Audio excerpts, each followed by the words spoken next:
প্রচেষ্টায়, মিডিয়ার সহযোগিতায়, বাংলাদেশের মানুষের ঐক্যবদ্ধ প্রচেষ্টায় সেই জায়গায় যত তাড়াতাড়ি আমরা যেতে পারি তত বেশি আমাদের জন্য লাভবান হবে।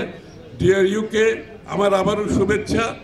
আমরা ডিআরইউ আমাদের হৃদয়ে আছে, আমাদের আন্দোলনে ছিল, আমাদের সাথে ছিল। আমি আশা করি আগামী দিনে বাংলাদেশের মিডিয়ার স্বাধীনতা অক্ষুণ্ণ রাখার জন্য, নিরপেক্ষতা রাখার জন্য ডিআরইউ একটা শক্ত ভূমিকা রাখে। এবং আমি এটাও বলছি, সাথে সাথে মিডিয়া এবং রাজনীতিবিদের ইন্টারাকশনটা খুবই গুরুত্বপূর্ণ এবং এটা আমাদেরকেও রাজনীতিবিদদেরও সহনশীল হতে হবে। মিডিয়ার প্রতি যদি আমরা অ্যাগ্রিভেশন দেখাই, মিডিয়ার প্রতি যদি আমরা রাগান্বিত হই, সেটাও আবার ভালো কিছু না।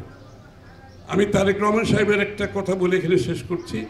ওনার বিরুদ্ধে, তারেক রহমান সাহেবের বিরুদ্ধে একটা কার্টুন দিয়েছিল, আপনার মনে আছে?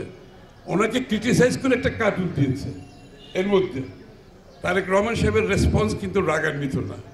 উনি বলেছেন এইটা দেওয়ার জন্য তো এত বছর আন্দোলন করেছে, এটা যাতে আমার বিরুদ্ধে দিতে পারে তারা, এই জন্য তো এতদিন আন্দোলন করেছি।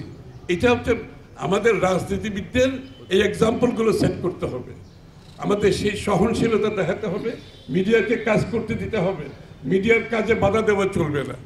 সুতরাং আমরা হাতে হাত মিলিয়ে বাংলাদেশের গণতন্ত্র অক্ষুণ্ণ রাখলে আমাদের দেশে যে সমৃদ্ধির কথা আমরা বলছি সেটা সম্ভব হবে। সবাইকে ধন্যবাদ।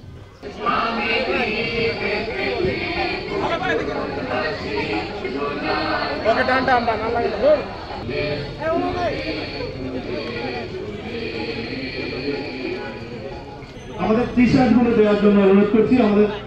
আমরা বাক স্বাধীনতার পক্ষে আছি, আমরা লেখার স্বাধীনতার পক্ষে আছি, আমরা বলার স্বাধীনতার পক্ষে আছি।